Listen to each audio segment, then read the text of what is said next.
Now I'm going to look really nice because it's my wife setting up the camera. Make sure I got ahead. Anyway, my daughter and my grandson are not feeling well, so can't make it this morning.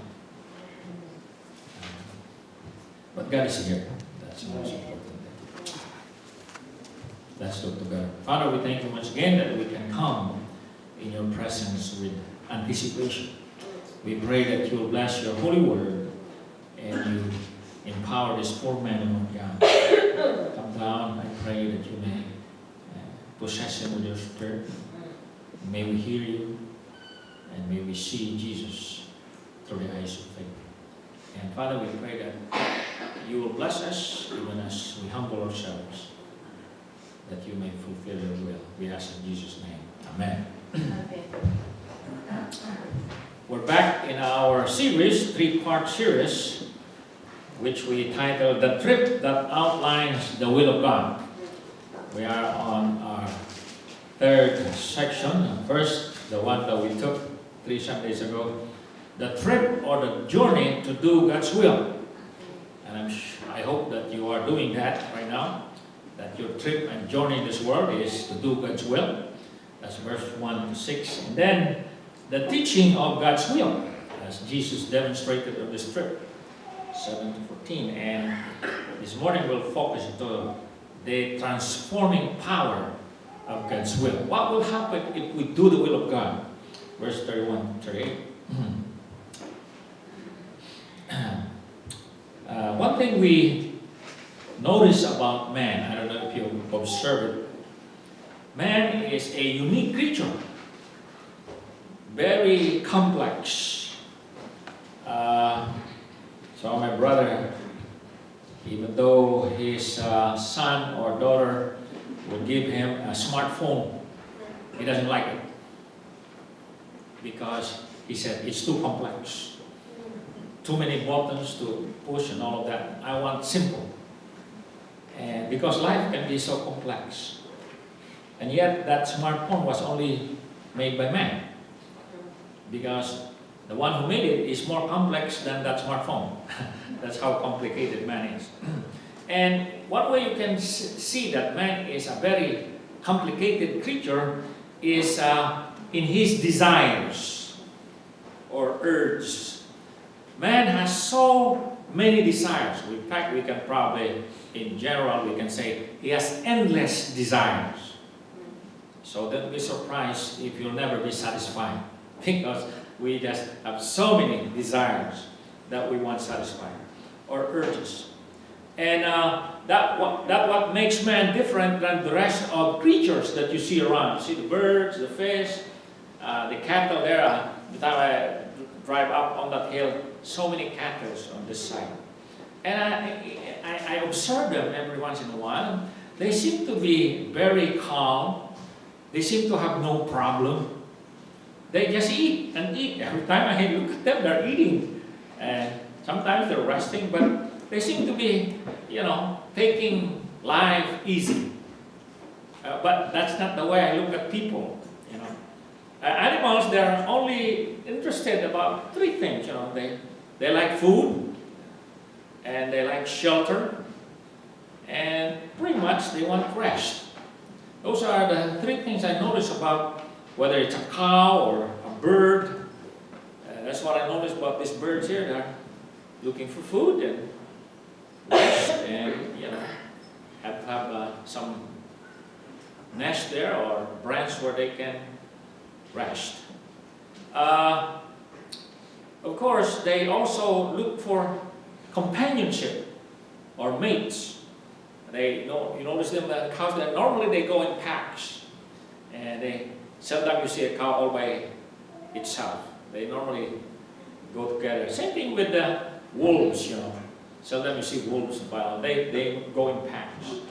And man has, in contrast to animals, man has multitudes of desires and urges. And like I said, we can generalize it as endless.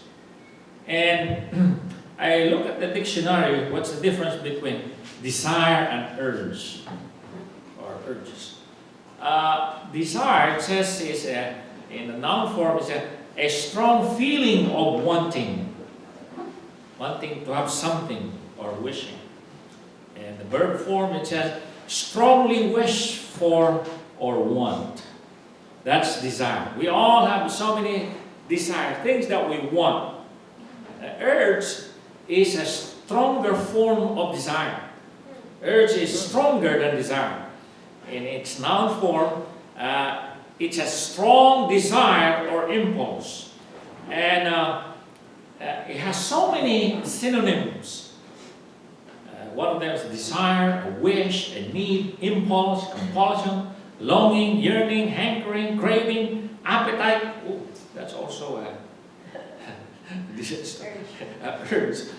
Hunger, thirst, lust, fancy, and just more. Wow, that's a lot of meaning, this word urge.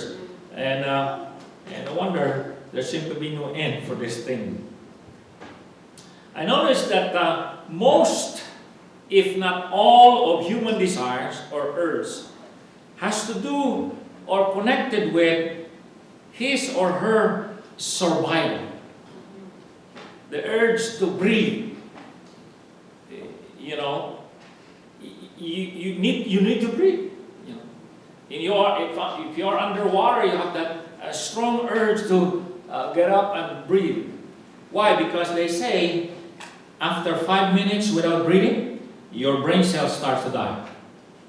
In other words, God gave you that strong urge to breathe because it's connected to your survival. It's also connected to your health. The urge to use a bathroom is important to remove toxins in the body. One time I was visiting an acquaintance, and I noticed that every 30 minutes he would ask to be excused. He had to run to the bathroom. So I told him, you need to drink Ionic. And that what's that other one? The blue one, sweetheart? No, the other one. Kayanin, yeah. And you know what? He did. And he never stopped buying that thing, ordering it. Must have helped his running to the bathroom. Talk to me about that later. But anyway, that's why some people, when they buy a house, first thing they'll ask is, how many bathrooms? Okay? How many bedrooms and how many bathrooms? Because if you have money, got only one, sometimes we got people that, get out there. There's an urge to hurry up. And I always get blamed because I'm the one who always wants. There's an urge because you want to remove the toxin in your body, because if it doesn't get out, it'll start poisoning you. See, the urge is connected to either your survival or your health. And also, this urge is connected to happiness. The urge to love and be loved is to live a fulfilled life. It's important for your happiness, this urge that we have. Without happiness, what is wealth and health and success if you're not happy? Right? So this urge is also connected to our happiness. People, they like that because it makes them happy. Okay? Because even if they have everything, well, if they're not happy, doesn't mean a thing. Urge and desires were given by God in order for man to fulfill God's will and purposes. You know that? God wants us what? Populate the world. How can you do that if man has no desire and urge to be loved and loved? But like everything that God has given or created or designed, like food, like for example, food, pleasure, these things that were designed and given by God, like many other things that are like that, they can be corrupted by man. They can be corrupted by man. It's one thing about when God gives you something, you need to do it and practice it and use it in accordance to God's will. or it can get corrupted. Satan was the first one to decide to corrupt himself, because he wasn't created an evil being or bad. He was created one of the most beautiful, if not the most beautiful angels. But he turned his freedom, God-given freedom, to rebel against God, and ended up corrupting himself. And not only that, he corrupted himself, he wants to corrupt everybody else. That's why 1/3 of the angels, the Bible said, he was able to corrupt and follow him. And if you're not careful, he's going to corrupt and make you follow him. And that's what he's doing in this world. He's corrupting many things that God has given us. God gave them to us for good, and guess what? We corrupted it, and Satan wants us to continue corrupting it. God designed for a man and woman to be happy together, like what we see last Friday, not Saturday, but Friday, the wedding. That's the way God designed it. Oh, but Satan corrupting it. And so many people, they don't care about getting married. They just live that. That's a corrupt form of happiness or relationship. I'm glad we have that wedding, because that's a good example for many young men and women to follow. That's the holy way of doing God's will. That's a good one. Freedom was given by God. But a lot of people, they corrupt freedom to use it for whatever they want. So they corrupt their lives, the lives of others. Joy is something that God gave us. God didn't want us to be running around with a fallen head and happiness. No, God gave joy. But you know what? You go downtown San Francisco, you have their house of joy. You better be out of that place, because they're talking about different kind of joy. It's a corrupt kind of joy. Talents given by God, but a lot of people, they use talent. Instead of making good movies, they make corrupt movies. America is one of the leading producers of pornography, you know that? The leaders in the world. And movies. You see, Satan has corrupted everything that he touched, whether it's freedom, desires. Does it to ruin and destroy people's lives. That's why we need to be careful. That's why we need to be constantly reminded.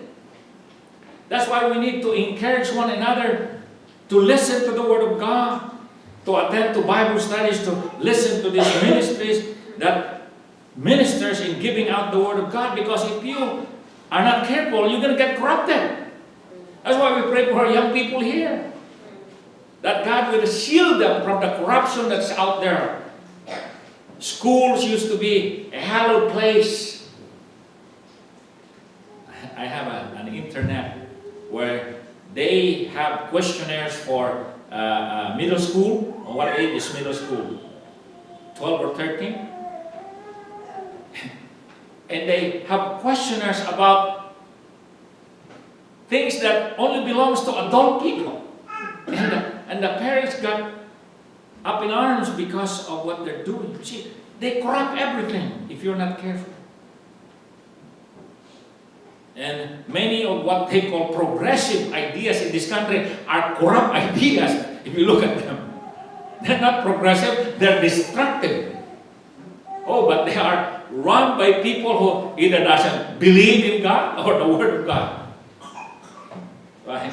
This world, if you are not careful, either you will be corrupted or your people close to you, children, will get corrupted. And that's why one of the reasons why it's important to come to church, especially if you're a parent. Why it's so important for you to bring your children to church and you yourself come to church, because here we can hear the things that will, what? prevent us from being corrupted. Because God's plan is not to corrupt you. That's the devil's plan. God's plan is for you to enjoy the real joy. Amen. To enjoy the real happiness, the true happiness. To enjoy the real success. Not the corrupt kind of success and joy that Satan is promoting to this world or in this world. But when you come to church, you have to also be careful, because even Satan wants to corrupt churches, and he does. Because there are many churches that they will only tell you what you like to hear. And a lot of people like that. Oh, but they will not tell you what you don't like to hear. A lot of people, I don't want to hear that. But when you come to church, you have to be ready to listen, not only to those that you like, but things that you also don't like. Because in the Old Testament, in the Old Testament, you read this, God will send a prophet, right? To who? To the pagan? No, to his people. And those prophets, some of them got stoned, some of them put in jail. Why? Because the people don't like what they say. And that what they say, just simply repeating what God told them to do, to say. That's why when you come to church, expect that you'll hear things you don't like to hear. But it's good for you, because God is trying to save you from the corruption of the world. And that's why it's always good. Somebody says, as a pastor, they say, if you are a pastor and nobody says bad about you, you are a bad pastor. That means you're not doing your job. Because a pastor who is true to his message is supposed to preach this whole Bible, not just those that he likes to preach. Or he doesn't have to have a, list down here what you like to. No, you don't do that.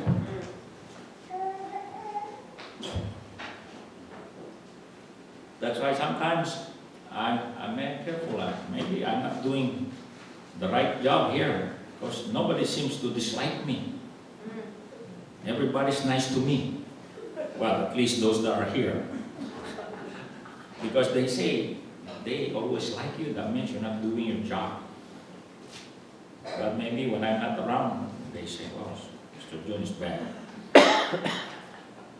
That's good.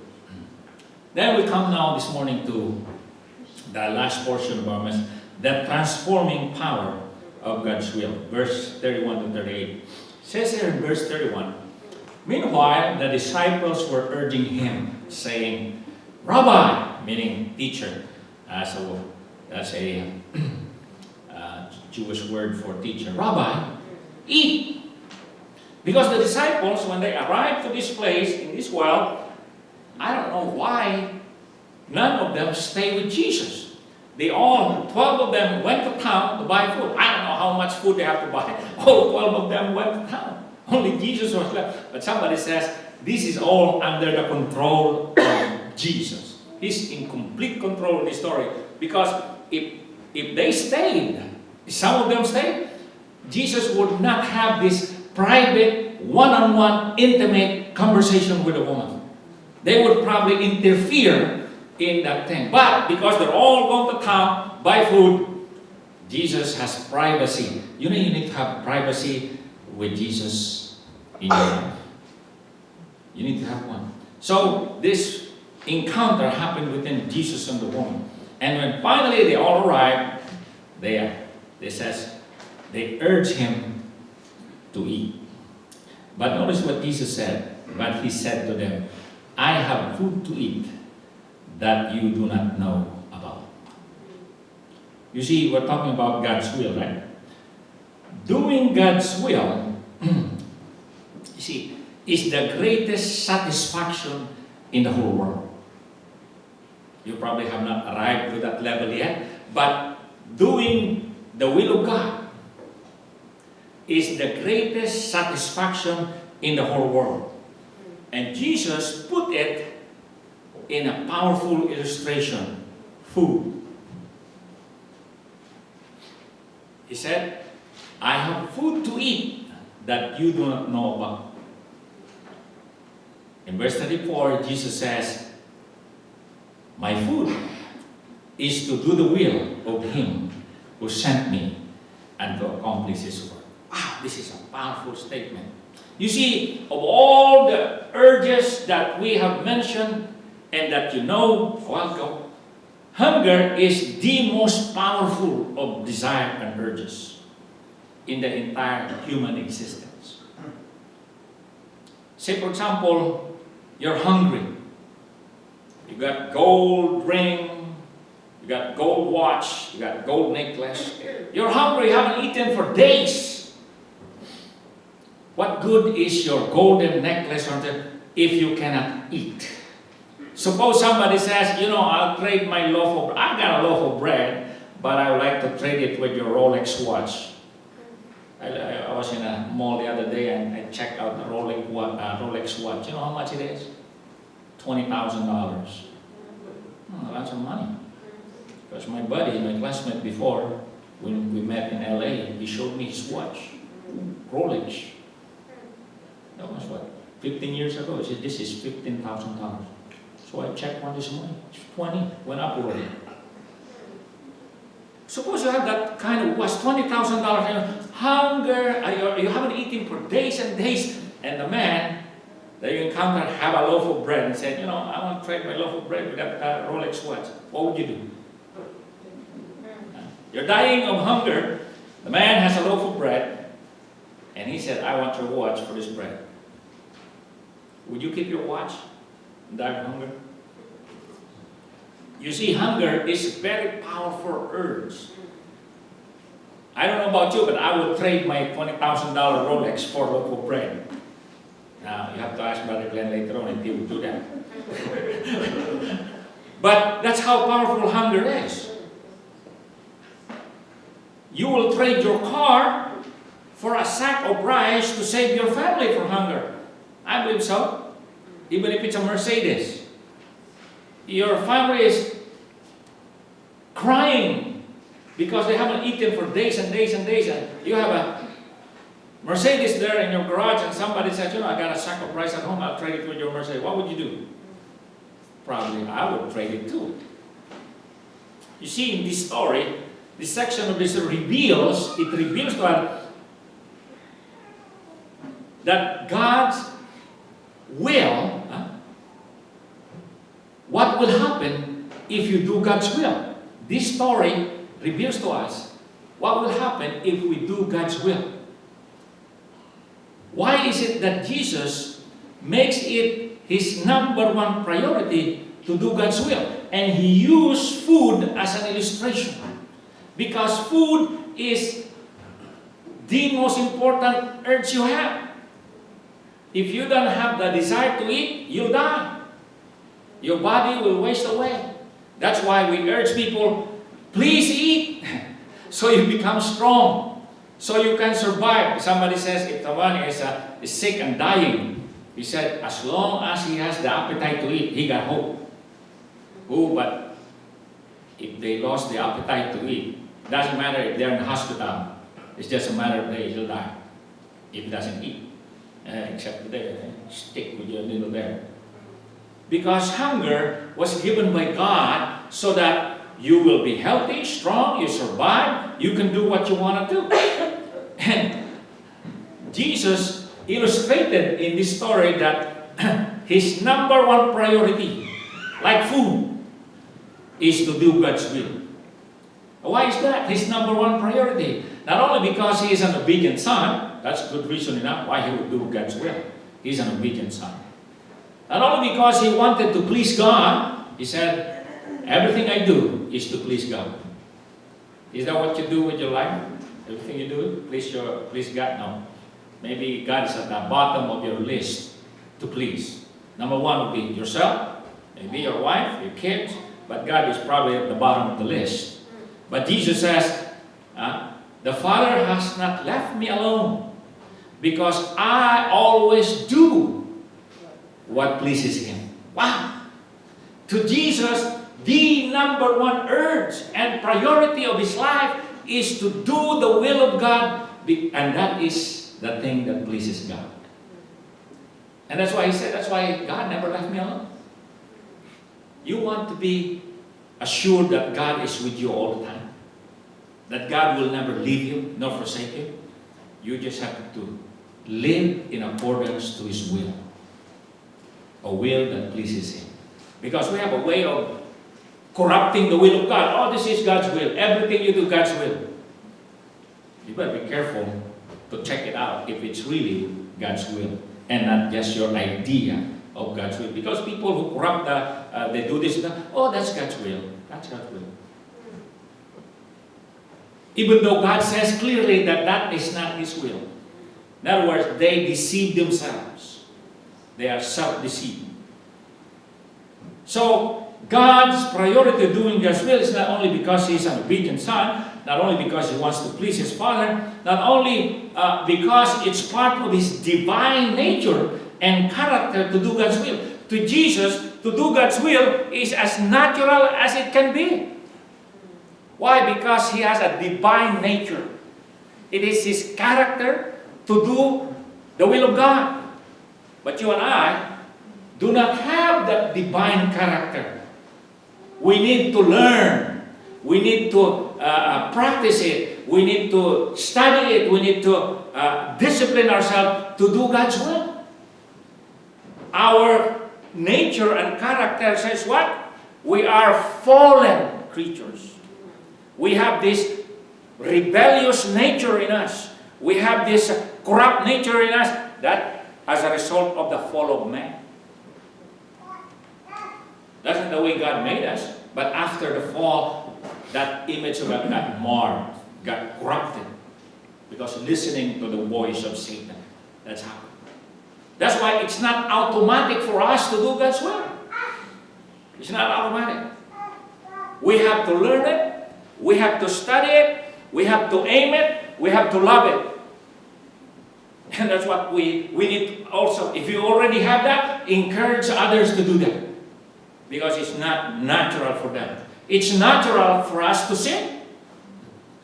It's natural for us to sin. That's our sinful nature. When people sin, nothing new about that. That's natural. Oh, to do God's will? Oh, that's divine. That's heavenly. That's not earthly. For Jesus to do God's will, it's just natural. Why? He has a divine nature. He has a divine character. But not you and I. We got a rebellious nature. We call that carnality in us. That's why not those who come to church always like to do the will of God. That's why even in business meeting, we got troubles among God's children. Why Jesus make it his priority to do God's will? Because it says, doing the will of God. Notice here in this story, he said, what did he say? I got food that you do not know. And then he explained what his food is. My food is to do the will of God and to finish his work. In other words, to Jesus, all other things that we mentioned, those are given already. But here in this story, for him to do the will of God is because it gives him the greatest satisfaction. Food is the greatest that a man desire or urge. Like I said, you will trade anything just for food. Like being filled with good food when you are starving of hunger. And we went one day to this place in Pleasant called Outback. You know what it is? Outback? Yeah, name's Outback. And we're given a menu. And my wife said, you can order whatever you want. Wow. I like that. Don't you like that when they say, you order whatever you want? Oh, in other words, whatever is your desire, you can have it in that menu, your urge. Because before, we don't have that liberty. Make sure it doesn't go above $20. Really? Make sure not Filet mignon, no, only New York State. Filet mignon is more expensive. Oh, but when she took me one day, said, you can have whatever you want. Oh, the kids were so happy. I can order now, not kids meal. No, you can order what you want. Men's meal, women's meal, not just kids meal. Because food is really something that we like, you know. And it satisfies you. Tululaway pa na iba. They haven't even tasted it yet, but they're salivating already. Because that's what food is. It satisfies you. That's why the Europeans, they like to go to what they call as the Far East. Why? What's in the Far East? Oh, they have something there that only for royalty, for rich people. And that spurs what you call the exploration. You know what spurs exploration? Not really gold. They got plenty of gold in where they came from. But what spurs exploration through history is what? They were looking for a specific island or islands. What islands are those?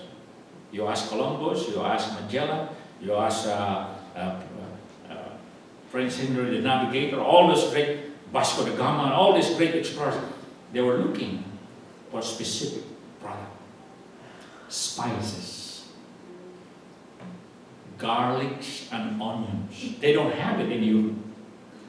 Once they smell it, man,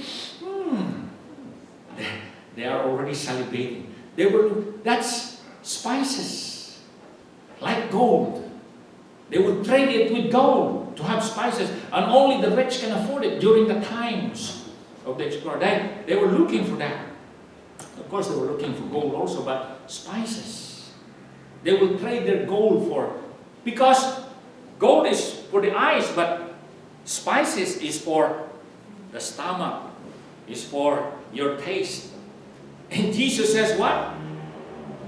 Of all the things in the world, the greatest satisfaction is the will of God. He compared it to the food. He told his disciples, guys, all you know is that food that you get from town. That food that you brought from town, that will satisfy you for a moment. Tomorrow you look for another town where you can buy more. Because all the things that are in this world will only satisfy you momentarily. Only for a moment in time. Oh, but doing the will of God, that is spiritual, that is divine, that's heavenly. You cannot buy that from any store. Oh, but it's the most satisfying thing in the world. That's why Jesus said, you don't know it. But he said, someday you'll know it. And later on, they knew. You know, you read the rest of the story, the life of the apostles. They all died of a martyr's death.